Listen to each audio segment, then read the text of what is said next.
Alright guys, so let's be honest. We've been conditioned to believe that $70 price tags on games means that the game's going to be better, right? Doesn't that make sense? If I pay for something, you would assume that it would be better than if you got something for free. We've been sold this big idea that a bigger budget on a game means there's going to be flashier graphics, better campaigns, and overall a better longevity, and the game will last longer and it won't, quote, die out so fast. But honestly, with the rise of indie studios and smaller gaming studios and free-to-play games taking over, I honestly think that that narrative is hopefully kind of falling off, and I want to shed light on the finals. I have 4 points I want to talk about as to why I think that the finals is one of the most underrated games on the market right now, and I challenge anybody out there to find me a game that is better in any of these categories than the finals is, because I honestly think this game does it perfectly. And the first thing I want to talk about is the comprehension of the game, and is the game easy to understand? And in my opinion, the game is very easy to understand, but also it can be very hard to master. Super easy to pick up, but the skill ceiling can be very high. The tutorial in this game is pretty straightforward. I think it could use a little bit of work, but it is still very straightforward. It shows you what to do in each scenario when you're on offense or on defense. It shows you how the barrels work. It is very, very nice. But you can also min-max your mechanics in this game and make it all the way to Ruby and the pro scene, where every little movement you do matters. And working together with your team, pulling off specific strategies can be very rewarding. And I think that's one of the things that the finals does really well, is this game, it can be very rewarding and very satisfying to play. And it kind of brings me into my next point that I wanted to talk about, and I think is absolutely unmatched, is the destruction. I think the destruction is absolutely insane. It is definitely the bread and butter of this game, and they just updated the destruction a little bit in 7.3. I have a video of that on my channel if you guys want to check that out. And the thing is that the finals is made by ex-Battlefield devs, so they definitely know what they're doing when it comes to destruction. I haven't played much Battlefield in my past, but I have seen some clips of it, and I think that we got the absolute cream of the crop when it comes to these devs, because I think the destruction in this game looks a bit better than it does in Battlefield, in my opinion.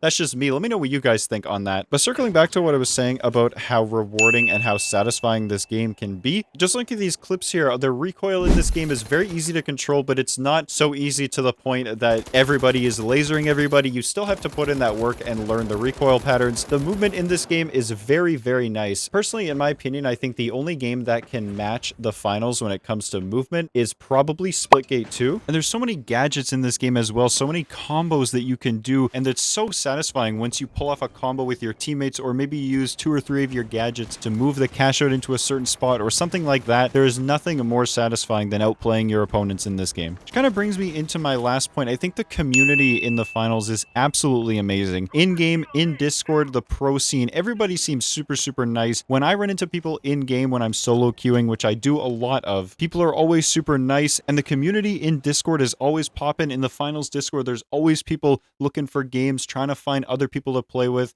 and I've played with people in those servers. They're all very, very nice. And like I had alluded to earlier, there is a pro scene developing in this game. There is a major that is going to be happening in November for $100,000, and Space Station Gaming have actually announced that they are going to be a part of this tournament, which is going to be crazy. We're going to have Space Station Gaming representing a team in the finals, which is something I didn't think I would ever say, which makes me very, very excited for this game's future. If we have companies like Space Station Gaming getting in on this game, I'm super excited for what is going to happen in the future. I can't wait to see what other orgs decide to jump in this game, and that's honestly why I wanted to shed some light on the finals. I think this game is one of the most underrated games on the market right now, and I think the finals is living proof that, honestly, if you have a dedicated team with a big idea that can deliver an experience behind it, you don't need to charge $70 for a game, man. And I think that this game puts those AAA companies to shame. I think it is absolutely incredible. Guys, that is going to be it. Let me know what you guys think. Make sure you guys share this video with a friend that is maybe looking for a new game. I know that FPS games have been kind of dead recently, is what I've been seeing on my timeline, but honestly, in my opinion, I think this game really revives the genre a lot. Let me know what you guys think. Make sure you guys drop a like down below. I appreciate every single one of you guys. That's it for me. Peace out.